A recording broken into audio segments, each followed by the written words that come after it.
नमस्कार, good morning दोस्तों। हमारे परिवार नोबल नेचर आरएस में आपका हार्दिक स्वागत और अभिनंदन अभिव्यक्त किया जाता है। दोस्तों, आज एक लाइन स्पेशल बोलना चाहूँगा। दोस्तों, जो कड़वा सत्य और जो अच्छी पुस्तक और जो अच्छा ज्ञान होता है उसको समझने में दोस्तों बहुत वक्त लगता है इंसान को, और जिस दिन सच्चे ज्ञान की इंसान को पता चलता है उस दिन तक इंसान का वक्त निकल चुका होता है। दोस्तों, आज जिस डायग्राम के थ्रू में आपको चक्रवात और पवन का कॉन्सेप्ट समझा रहा हूँ, इस प्रकार के डायग्राम जिस वक्त मुझे मिले उस वक्त तक दोस्तों मैंने अपने जीवन में भूगोल का हर एक पार्ट कंप्लीट कर लिया, जहाँ तक एमए भी कर लिया और दोस्तों नेट जेआरएफ तक के पेपर दे लिए। लेकिन इस प्रकार के डायग्राम नहीं मिल पाए, मुझे इनकी दरकार थी बहुत वक्त पहले। लेकिन आज जब ये मुझे मिले हैं, आज मैं जब इनको बनाना सीख गया और आज के सामने लेकर आ रहा हूँ, तो आपको ये बहुत बुरा लग रहा है दोस्तों, क्योंकि भूगोल एक ऐसा विषय है जो साइंस के अनुसार पढ़ा जाता है। दोस्तों, एनसीईआरटी की पुस्तक से डेटा कलेक्ट करके और यह डायग्राम बनाकर आपके समक्ष प्रस्तुत किए जा रहे हैं, और फिर भी आप इनको नहीं देख रहे हो, तो दोस्तों आपकी इससे बड़ी कोई बात नहीं हो सकती, क्योंकि सब्सक्राइबर 400 की समथिंग है और देखने वाले लगभग 10 से 12 व्यक्ति है।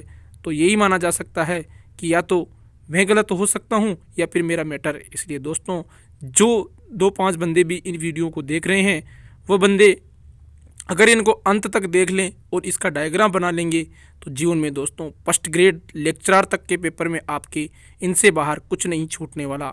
स्पेशल भौतिक भूगोल जो कि आपको एनसीईआरटी और सविंदर सिंह की पुस्तक से मिलाकर फैक्ट इकट्ठा करके आपको समझाई जा रही है। दोस्तों, और आज का वीडियो कल जो मैंने पवन और पवन के बाद में वायुराशि के बाद में कैटाबेटिक, एनाबेटिक, समुद्र समीन और स्थल समीन समझाते हुए चक्रवात तक की जो दौड़ पूरी करी थी, उसमें आज दोस्तों मैं स्पेशल चक्रवात पर वीडियो लेकर आया हूं, जो रीट के सिलेबस में भी है दोस्तों, चक्रवात प्रति चक्रवात। लेकिन रीट में सिर्फ इतना आएगा कि किस चक्रवात को किस महासागर में किस नाम से जाना जाता है, वह स्लाइड में इस वीडियो के अंत में लेकर आया हूँ। दोस्तों, अगर कोई रेट वाला भाई या बंधु या कोई बहन देख रही है इस वीडियो को, तो अंत तक जरूर देखना, क्योंकि उनका जो काम का मैटर है वो अंतिम स्लाइड पर होगा। उससे पहले तो ये है, आपको एक समझाने का प्रयास किया जा रहा है, एक कॉन्सेप्ट के द्वारा, एक डायग्राम के द्वारा। अगर आपको अच्छा लगे तो दोस्तों इसको अंत तक देखना मत भूलना। चाहे 10 बंदे भी अगर इस वीडियो से फ़ायदा उठाएंगे, उसी से मेरा बनाने का उद्देश्य पूरा हो जाएगा दोस्तों। और चक्रवात जो कि एक ऐसा हवाओं का एक ऐसा जाल होता है दोस्तों, जिसमें क्या होता है कि केंद्र में तो निम्न दाब क्षेत्र बन जाता है और चारों तरफ उच्च दाब क्षेत्र बन जाता होता है। जब केंद्र में निम्न दाब क्षेत्र को भरने के लिए हवाएं स्पीड से चलती हैं, उनको कहा जाता है चक्रवात। दोस्तों, आपने सीधा सा अर्थ बताऊं तो हम राजस्थान के निवासी हैं और राजस्थान में थार का मरुस्थल पाया जाता है। उस थार के मरुस्थल में गर्मियों के दिनों में जब आपने देखा होगा कि एक बम्बूलिया उत्पन्न होता है, जो कि वहाँ की स्थानीय हवाएं गर्म होकर ऊपर उठती है, जिससे बनते हैं दोस्तों उन बम्बूलियों के समान जब किसी क्षेत्र विशेष में क्या होता है, निम्न दाब क्षेत्र बन जाता है। चाहे समुद्र पे बने, समुद्र पर अधिकांश निम्न दाब क्षेत्र उन महासागरों में बनता है जो भूमध्य रेखा के 5 डिग्री से लेकर के 5.5 डिग्री से लेकर के 30 डिग्री के बीच पाए जाते हैं दोस्तों। जैसे हिंद महासागर हो गया, जैसे अरेबियन सागर हो गया। यहाँ पर जो चक्रवात बनेंगे उनको दोस्तों हम कहेंगे उष्णकटिबंधीय चक्रवात। और यहाँ पर क्या होगा, समुद्र के ऊपर बनेंगे, और जो उष्णकटिबंधीय चक्रवात होते हैं दोस्तों, इनके द्वारा बारिश भी करवाई जाती है। और उष्णकटिबंधीय चक्रवातों के द्वारा जो बारिश करवाई जाती है, वो बारिश किसानों के लिए एक वरदान सिद्ध होती है। इसलिए किसानों का साथी भी कहा जाता है उष्णकटिबंधीय चक्रवातों को दोस्तों। और जो उष्णकटिबंधीय चक्रवात होते हैं और जो शीतोष्ण कटिबंधीय चक्रवात होते हैं, इनकी उत्पत्ति और इनके विस्तार से चर्चा करेंगे दोस्तों हम इसमें। और जो चीज़ आपको दोस्तों समझ में नहीं आई, वह हमारे कमेंट बॉक्स में ज़रूर लिखना, या हमें पर्सनल भी आप इसके नीचे जो कमेंट बॉक्स में एक टेलीग्राम का ग्रुप का लिंक दिया जाता है, उसको ज्वाइन करके हमें हमारे टेलीग्राम पर भी आप मैसेज कर सकते हो। इसके बाद में आपसे दोस्तों चक्रवात दो प्रकार के होते हैं, उष्णकटिबंधीय चक्रवात और शीतोष्णकटिबंधीय चक्रवात। उष्णकटिबंधीय चक्रवात वे चक्रवात होते हैं जो 5 डिग्री से लेकर के 30 डिग्री के बीच आते हैं, और शीतोष्णकटिबंधीय चक्रवात वे होते हैं जो 40 डिग्री से लेकर के 70 डिग्री के बीच बनते हैं दोस्तों।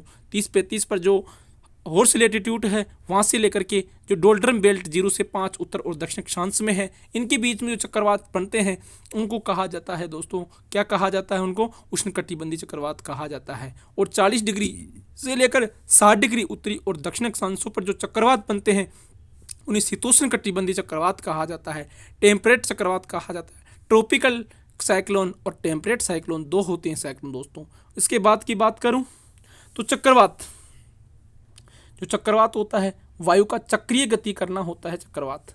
चक्रवात का अगर हम शाब्दिक अर्थ जानना चाहें तो इसका शाब्दिक अर्थ होगा दोस्तों वायु का चक्रीय रूप में गति करना। वायु हमेशा ईस्टर्लीज या वेस्टर्लीज पूर्वीय या पछुआ गति से चलती है, लेकिन कभी कभी क्या होता है इसके बीचों बीच एक निम्न दाब क्षेत्र बनता है और उसके चारों ओर जो हाई प्रेशर होता है उसके द्वारा हवाओं का एक जाल बिछा दिया जाता है, एक हवाएं चक्राकार रूप में घूमने लग जाती है दोस्तों।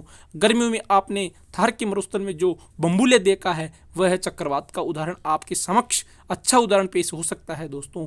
उसके बाद में ये अक्षांशीय उपमा विनिमय का प्रक्रम है दोस्तों, जहां बड़ी मात्रा में दाब, प्रवणता बल, अभिकेंद्रीय बल तथा कोरियोलिस बल के प्रकार गति होती है दोस्तों। यहाँ पर गति क्यों उत्पन्न होती है? यहाँ पर एक अक्षांशीय उपमा विनिमय का प्रक्रम है दोस्तों। यह अक्षांशीय उपमा विनिमय का प्रक्रम है ये, जो कि जहाँ बड़ी मात्रा में दाब प्रवणता बल का मतलब होता है दोस्तों जो दाब होता है वायु का उसे कहा जाता है, बैरोमीटर से मापा जाता है वो दाब प्रवणता बल। अभिकेंद्रीय बल जो कि पृथ्वी की घूर्णन गति के कारण लगता है, कोरियोलिस बल जो कि पृथ्वी के झुकाव के कारण लगता है। इन बलों के कारण इनमें गति उत्पन्न होती है और चक्रवात बनते हैं दोस्तों, जो हवा रेगुलर चलती है उसी में। चक्रवात की उत्पत्ति कैसे होती है? दाब प्रवणता बल यह दाबांतर के द्वारा उत्पन्न करता है। दाब प्रवणता जो बल होता है वह कैसे उत्पन्न करता है? वो दाबांतर के द्वारा उत्पन्न करता है। उच्च दाब एवं निम्न दाब के मध्य का अंतर, उच्च दाब और निम्न दाब के मध्य का जो अंतर होता है उसे दाब प्रवणता बल कहा जाता है। उच्च दाब और निम्न दाब के मध्य का क्षेत्र जो होता है उसे दाब प्रवणता बल कहा जाता है दोस्तों। और कोरियोलिस बल की बात करें तो कोरियोलिस बल कहाँ लगता है दोस्तों? ये भूमध्य रेखा पर सर्वाधिक लगता है, ध्रुव पर सबसे कम लगता है। अभिकेंद्रीय बल, इन तीनों बलों के कारण चक्रवातों की उत्पत्ति होती है दोस्तों। कभी इन बलों पर भी विस्तृत चर्चा करेंगे। उसके बाद चक्रवात की बात करूं तो लो प्रेशर चक्रवात के मध्य में होता है, जिसे चक्रवात की आग कहा जाता है दोस्तों। चक्रवात कैसे उत्पन्न होता है? मैंने पहले बताया था कि जहाँ पर पवनें स्वतंत्र रूप से चल रही होती है वहाँ पर एकदम क्या होता है, निम्न दाब क्षेत्र बन जाता है, और उस निम्न दाब क्षेत्र को भरने के लिए चारों तरफ से पवनें स्पीड से गति करती है, इसलिए इसको क्या कहा जाता है? मध्य जो होता है निम्न दाब क्षेत्र होता है, चक्रवात के बाहर उच्च दाब क्षेत्र होता है। कई सारी परीक्षा में होती है यही प्रश्न पूछा जाता है कि चक्रवात के मध्य में निम्न दाब होता है या लो प्रेशर होता है या हाई प्रेशर होता है। तो चक्रवात के मध्य में लो प्रेशर होता है और चक्रवात के चारों तरफ हाई प्रेशर होता है दोस्तों। उसके बाद की बात करूं तो देख लो दोस्तों, एक उदाहरण भी लेकर आया हूं और वह उदाहरण है बंगाल की खाड़ी में जब क्या होता है, हवाएं चल रही होती है और उन हवाओं के बीचों बीच एक निम्न दाब क्षेत्र डेवलप हो जाता है, और उस निम्न दाब क्षेत्र को विकसित भरने के लिए स्पीड से चारों ओर से हवाएं आती है। उन हवाओं को कहा जाता है दोस्तों, उन हवाओं का जो जाल बिछ जाता है वो उसे कहा जाता है चक्रवात। और सर्वाधिक भारत में चक्रवातों की बात करें तो अगर हिंद महासागर की चक्रवात की बात करें तो हिंद महासागर में सर्वाधिक चक्रवात यहीं पर आते हैं बंगाल की खाड़ी में दोस्तों। अरब सागर में तो 1/10 में से 1 चक्रवात अरब सागर में आएगा और 9 चक्रवात आपके बंगाल की खाड़ी में आएंगे दोस्तों, क्योंकि बंगाल की खाड़ी तीनों ओर से स्थल से घिरा हुआ क्षेत्र है दोस्तों। उन क्षेत्रों में ज़्यादा चक्रवात उत्पन्न होते हैं जो कि तीनों ओर से स्थल से घिरे होते हैं, और जो हिंद महासागर का जो बंगाल की खाड़ी वाला पार्ट है ये तीनों ओर से स्थल से घिरा हुआ है, इसलिए यहाँ पर सर्वाधिक चक्रवात आते हैं दोस्तों। इसके बाद की बात करूँ तो आगे बढ़ता हूँ। चक्रवात के 2 रूप बताए गए हैं दोस्तों, एक उष्णकटिबंधीय चक्रवात और एक शीतोष्णकटिबंधीय चक्रवात। उष्णकटिबंधीय चक्रवात की स्थिति की बात करूँ तो उष्णकटिबंधीय चक्रवात आपको यहाँ पे दिख रहा है स्पष्ट शब्दों में, कि 5 से लेकर 35 डिग्री उत्तरी अक्षांशों तक आते हैं। 5 डिग्री 0 से 5 उत्तर और 5 दक्षिण में आपको कल बताया था मैंने डोल्ड्रम बेल्ट या शांत पेटी होती है, जहाँ पर कोई चक्रवाती घटना उत्पन्न नहीं होती, जहाँ पर कोई से तेज पवन नहीं चलती, जहाँ पर पवन संवहनीय रूप में चलती है, नीचे से ऊपर उठती है और ऊपर जाकर सौरमंडल की निचली सीमा से होती हुई वो पवनें कहाँ बैठती है दोस्तों, 30-35 के आसपास, जिसे हॉर्स लैटिट्यूड कहा जाता है, वहाँ पर जाकर बैठती है। और 30-35 तक जो 5 से लेकर 35 के बीच में जो चक्रवात उत्पन्न होंगे उन्हें उष्णकटिबंधीय चक्रवात कहेंगे दोस्तों। और जो एक दक्षिणी अक्षांश के मध्य जी 5 से 35 उत्तरी और दक्षिण अक्षांश के मध्य जो चक्रवात उत्पन्न होंगे उन्हें उष्णकटिबंधीय चक्रवात कहा जाएगा। 40 से 65 उत्तरी और दक्षिण अक्षांशों के मध्य जो चक्रवात उत्पन्न होंगे उन्हें कहा जाएगा शीतोष्ण कटिबंधीय चक्रवात। शीतोष्ण कटिबंधीय चक्रवात दोस्तों अधिकांश स्थल पर आते हैं, जबकि उष्णकटिबंधीय चक्रवात अधिकांश जल पर आते हैं, समुद्रों पर आते हैं दोस्तों। उसके बाद की बात करूं तो इनका कंपैरिजन ही हम इस वीडियो में पढ़ेंगे, कोई ज़्यादा बड़ा वीडियो नहीं होगा दोस्तों, इसको अंत तक जरूर देखना। कल का वीडियो मेरा बहुत बड़ा बन गया था दोस्तों, उसके लिए मुझे खुद को बाद में अचंभित लगा, लेकिन मैं कुछ नहीं कर सकता दोस्तों। जो कॉन्सेप्ट जिस तरीके से समझाया जाएगा डायग्राम के द्वारा मैं उसी तरीके से समझाऊंगा, मैं इनमें कोई लापरवाही नहीं कर सकता, क्योंकि कल मैं भी जब कोई बड़ा पेपर दूंगा मेंस का तो वहाँ पर मेरे भी यही वीडियो काम में आएंगे। जो मैं खुद के लिए बना रहा हूँ वो आप लोगों को प्रेषित भी कर रहा हूँ दोस्तों। तापीय उत्पत्ति और वाताग्रह के कारण तापीय जो उत्पत्ति होती है, तापीय उत्पत्ति के कारण उष्णकटिबंधीय चक्रवात उत्पन्न होते हैं दोस्तों। अभी मैंने कुछ वक्त पहले आपको बताया था कि जैसे मध्य में कहीं पर भी निम्न दाब क्षेत्र बन जाता है किसी भी समुद्र के ऊपर, तो उस निम्न दाब क्षेत्र को भरने के लिए चारों ओर से जो तीव्र गति से तापीय विलोमता उत्पन्न होती है, चारों तरफ से हाई प्रेशर से जो हवाएं आती हैं वो उसको भरती है। उस वक्त हवाओं का एक जाल बिछ जाता है, एक घेरा बन जाता है, उसे चक्रवात कहा जाता है। और जो शीतोष्ण कटिबंधीय चक्रवात होते हैं वे वाताग्रह के कारण उत्पन्न होते हैं। वाताग्रह आपको कल मैंने पढ़ाया था दोस्तों, जब दो असमान वायु राशियां आप एक दूसरे से सीमा तल बनाती हुई चलती है, तो उन असमान वायु राशियों के बीच में एक वाताग्रह बनता है, एक सीमा तल बनता है दोस्तों। जैसे ठंडी वायु और गर्म वायु के मध्य में एक सीमा तल जो डेवलप होता है, एक कन्वर्जेंस जोन जो उत्पन्न होता है, उसे कहा जाता है वाताग्रह। और वाताग्रह के कारण शीतोष्ण कटिबंधीय चक्रवात उत्पन्न होते हैं दोस्तों। और इसमें एक बात बताऊं दाबांतर की, तो जो उष्णकटिबंधीय चक्रवात होते हैं उनमें 80 से 120 MB तक मिली भार तक दबाव बढ़ता है दोस्तों, जबकि जो शीतोष्ण कटिबंधीय चक्रवात है उनमें 20 से 30 मिली भार तक ही भार डेवलप होता है दोस्तों। ज़्यादा भार कहाँ उत्पन्न होता है? उष्ण कटिबंधीय चक्रवातों में। ज़्यादा प्रभावी कौन से चक्रवात होते हैं? उष्ण कटिबंधीय चक्रवात होते हैं, जबकि शीतोष्ण कटिबंधीय चक्रवात 20 से 30 मिली भार तक ही दबाव उत्पन्न होता है। उसके बाद में बात करूं दोस्तों तो यहाँ पर आता है हमारा अपवाद, जो कि यहाँ पर आती है स्पीड। गति कितनी होती है?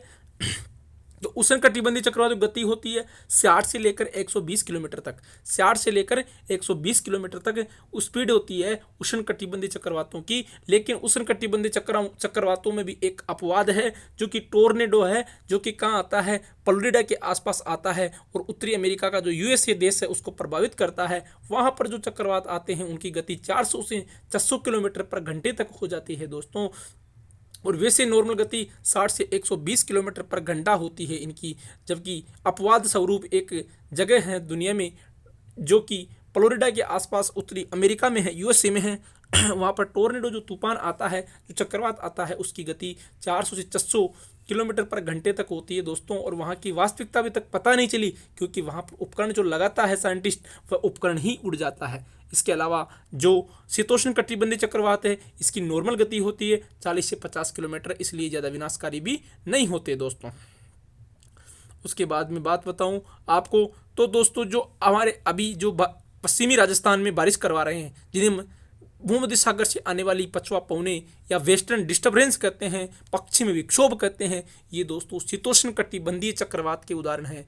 याद रखना, शीतोष्ण कटिबंधीय चक्रवात हमेशा हमेशा कहाँ बनते हैं, स्थलों पर बनते हैं। और जो शीतोष्णकटिबंधीय चक्रवात उधर से आ रहे हैं दोस्तों, पाकिस्तान ईरान से होते हुए, भूमध्य सागर से होती हुई जो जेट स्ट्रीम आती है प्रवाह, कभी दोस्तों विस्तृत चर्चा करेंगे भारत की मानसून की, वहाँ पर जेट स्ट्रीम ढंग से पढ़ेंगे दोस्तों एक डायग्राम के द्वारा। तो आज जो कहानी में बता रहा हूँ वो इतनी सी है कि जो शीतोष्णकटिबंधीय चक्रवात है उसका उदाहरण जो वेस्टर्न डिस्टर्बेंस कहते हो आप, जो पश्चिम विक्षोभ कहते हो, जो भूमध्य सागर के ऊपर से आता है, ये जो आ रही है इसे कहा जाता है दोस्तों उष्ण शीतोष्ण कटिबंधीय चक्रवात।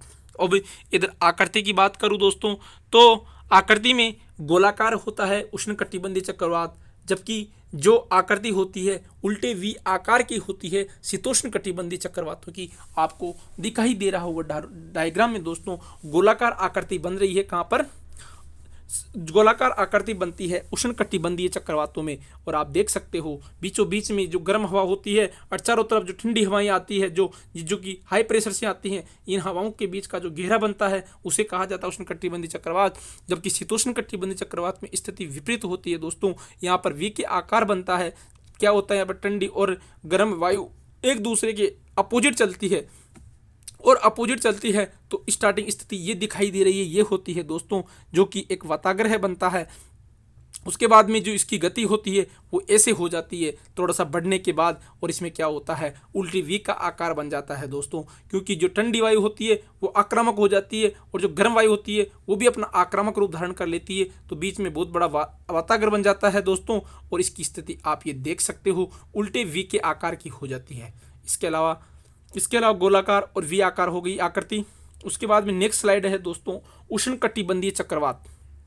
उष्णकटिबंधीय चक्रवातों की बात करूं तो ये चक्रवात, इनका नाम किस जगह पर क्या है, तो इनका नाम दोस्तों ये रीट वालों के लिए अति महत्वपूर्ण स्लाइड है दोस्तों, इसको स्क्रीनशॉट रख लेना अपने पास, ये आपके लिए बहुत कीमती साबित होगी रीट वालों। चक्रवात हिंद महासागर में कहा जाता है चक्रवात, जो तूफान उत्पन्न होते हैं, जो चक्राकार जो हवाएं उत्पन्न होती है उनको हिंद महासागर में चक्रवात कहा जाता है, साइक्लोन कहा जाता है। और हिंद महासागर के अंतर्गत ही बंगाल की खाड़ी और अरब सागर आता है, यहाँ पर इनको क्या कहा जाता है, यहाँ पर इन्हीं चक्रवात कहा जाता है। टाइपून कहा जाता है, टाइपून चीन सागर में कहा जाता है, जो दक्षिण पूर्वी चीन सागर दुनिया के लिए एक विवाद का विषय बना हुआ है, जहाँ पर चीन अपना कब्जा जमाना चाहता है, जहाँ पर अमेरिका, भारत, रूस, ऑस्ट्रेलिया जैसे देश मिलकर के क्वाड का संगठन बना करके वहाँ पर चीन के वर्चस्व को समाप्त करना चाहते हैं। उस चीन सागर के अंदर इनको टाइपून कहा जाता है, टाइपून कहा जाता है। हरिकेन कहाँ कहा जाता है दोस्तों, जो कैरेबियाई सागर है, जो वेस्ट इंडीज है दोस्तों, आपने नाम सुना होगा,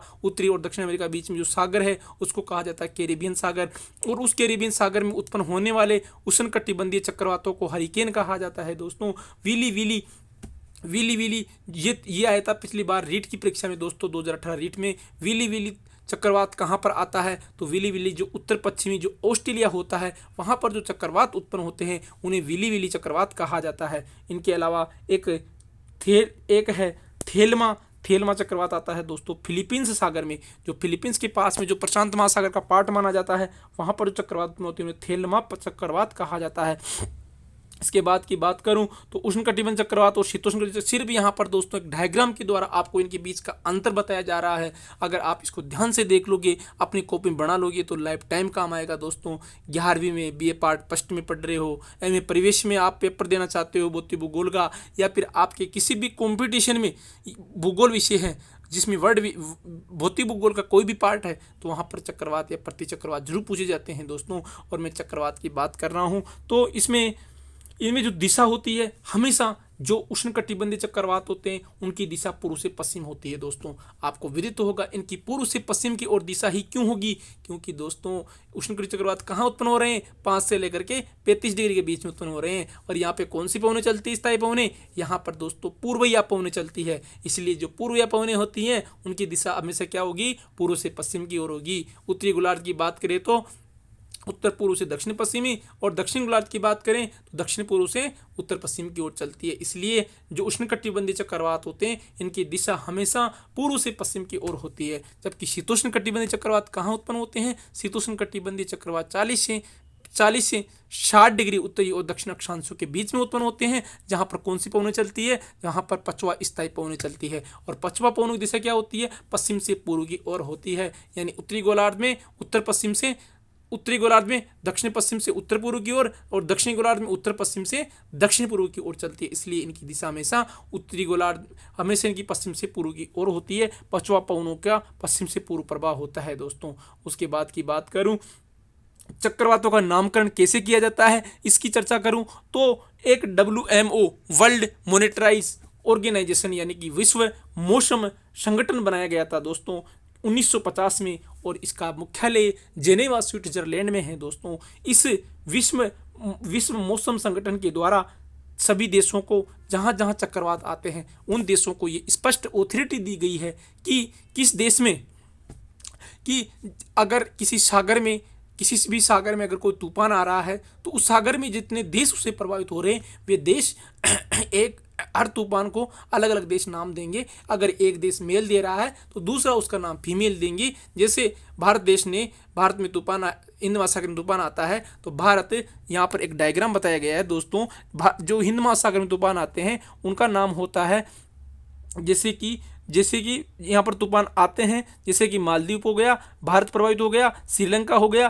म्यांमार हो गया, बांग्लादेश हो गया, ओमान हो गया और पाकिस्तान हो गया। दोस्तों एक वक्त जब 1970 में पहली बार ऐसा प्रावधान किया गया, उस वक्त बांग्लादेश में लगभग 10 लाख लोग मारे गए थे। उस वक्त जो भारत था, भारत ने एक तूफान का नाम भूला रखा था दोस्तों, क्योंकि भारत की बारी थी वहां पर तूफान, क्योंकि ये एक सीक्वेंस वाइज होता है, एक जो अपनी वर्णमाला होती है उसके अनुसार अल्फाबेट के हिसाब से इनका नामकरण होता है। तो इंडिया की बारी थी 1970 में और इंडिया ने तूफान का नाम भूला रख दिया और वह तूफान बांग्लादेश में लगभग 10 लाख लोगों को मार के चला गया दोस्तों। इस प्रकार तूफान का नाम फिर अगली बार बांग्लादेश के बाद में, भारत के बाद में कौन देगा?